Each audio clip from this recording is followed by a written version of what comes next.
Did you know? About 60% of married people say they feel lonely in their marriage. If you have ever felt alone, even while being married, stay with me for this live.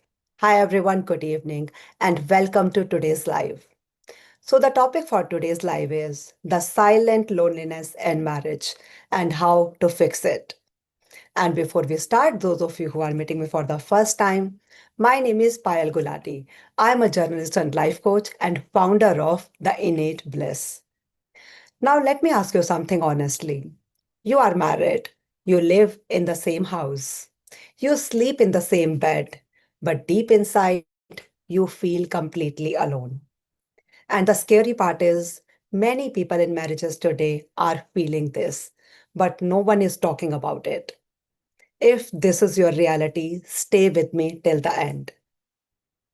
Many people believe loneliness only happens when you are single, but the deepest loneliness often happens inside marriage. Because when you are single, you expect to be alone. But when you are married, you expect connection. You expect someone who sees you, who understands you, who listens to you. But instead of this, you may feel like you are just coexisting. You talk about bills, kids, their school fees, groceries, schedules, but not about your feelings, not about your dreams, not about what's really going on inside you. And slowly, silently, your marriage turns into a functional partnership instead of an emotional relationship. No big fights, no big drama, just distance, quiet distance. And this silent loneliness starts affecting your life in ways you have not even imagined.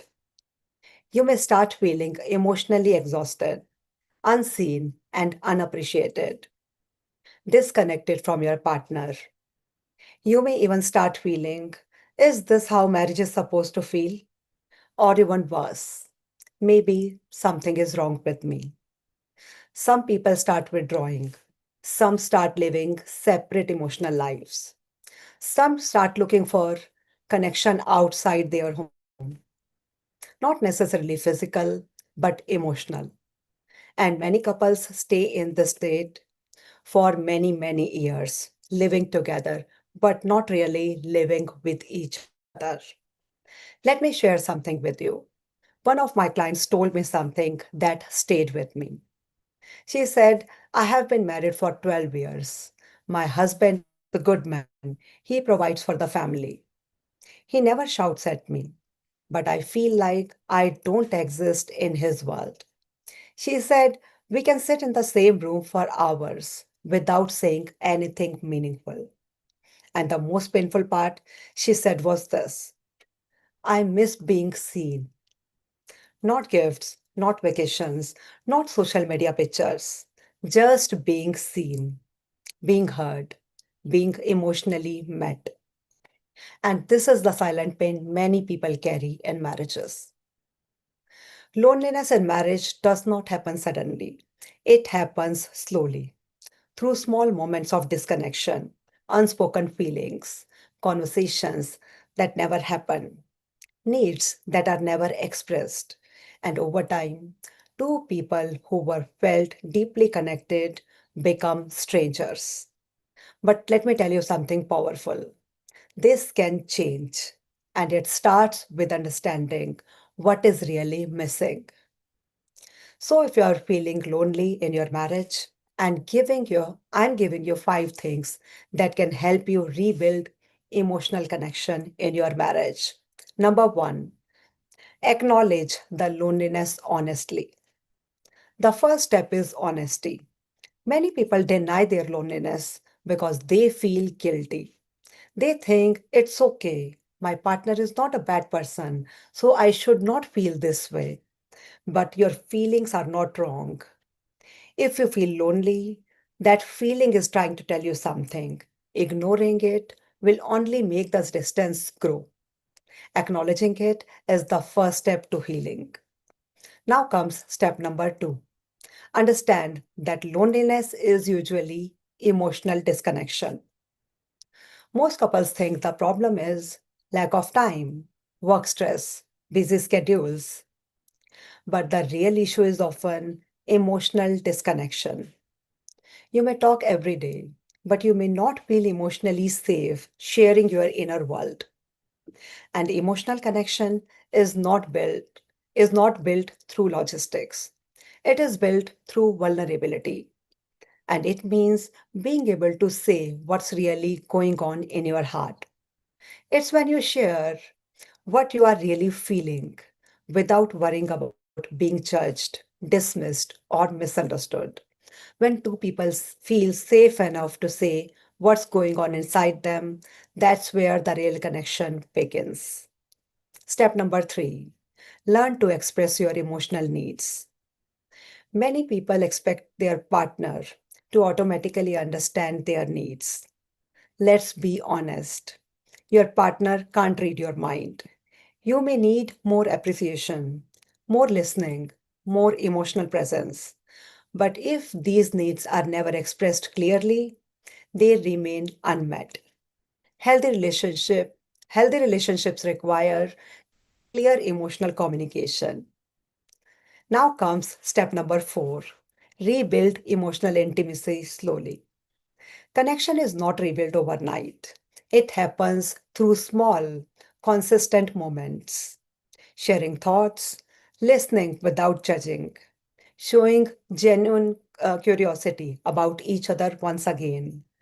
Small conversations create big emotional bridges, or even small things like sitting together for 10 minutes without phones, talking about what's been going on in your mind lately, or sharing something you have been worrying about.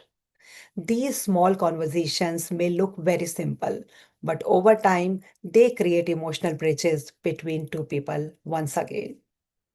Now come step number 5. Heal the deeper emotional pattern. Sometimes the loneliness is not just about partner. It is also about old emotional patterns we carry. Fear of rejection, difficulty expressing feelings, avoiding vulnerability. These patterns quietly shape the relationship. And unless they are understood and healed, the same emotional distance keeps repeating. I once worked with a couple who had been married for about 15 years. They told me something interesting. They said, "We don't fight." But what they really meant was they had stopped sharing, they had stopped expressing, they had stopped expecting. And when we started working on emotional communication, something surprising happens. They realized the love was still there. It was just buried under years of silence. Sometimes relationships don't end because love disappears. They fade because connection disappears. Marriage is not sustained by living together. It is sustained by staying emotionally connected. And it requires awareness, effort, and healing. Without that, loneliness slowly enters the relationship, even when two people are physically together. If you're watching this live and something inside you feels like this is your story, please understand this. Your relationship is not broken, but it may need deeper understanding and emotional healing. This is exactly the kind of work I do with people, helping them understand why disconnection happens in relationships, how past emotional patterns quietly affect the way we show up in marriage, and how emotional intimacy can actually be rebuilt. So, if you're watching this and you feel like this is something you want to work on, you can book a one on one free clarity call with me. In that call, we will look at what's really happening in your relationship, what patterns may be creating this distance, and what you can start doing differently. You will find the details in the description below because sometimes a relationship does not need a different partner. It just needs a different level of awareness and understanding. And before this life ends, I want you to do One small exercise: take a notepad and write this honestly. In my relationship, the thing I miss the most is dot dot dot. Write it without filtering yourself. Maybe it's feeling heard, feeling appreciated, feeling emotionally close. Just write it honestly because awareness is the first step toward change. And once you see the truth, you can start creating a different experience altogether. You can be married and still feel lonely, but that does not have to be your permanent reality. With awareness, communication, and emotional healing, connection can be rebuilt and relationships can become deeply fulfilling again. If this live helped you see something about your relationship, stay connected with the channel because here we talk about the real emotional dynamics of relationships that most people never learn. So see you all tomorrow at 7:30 p.m. IST. Until then, take care and keep upgrading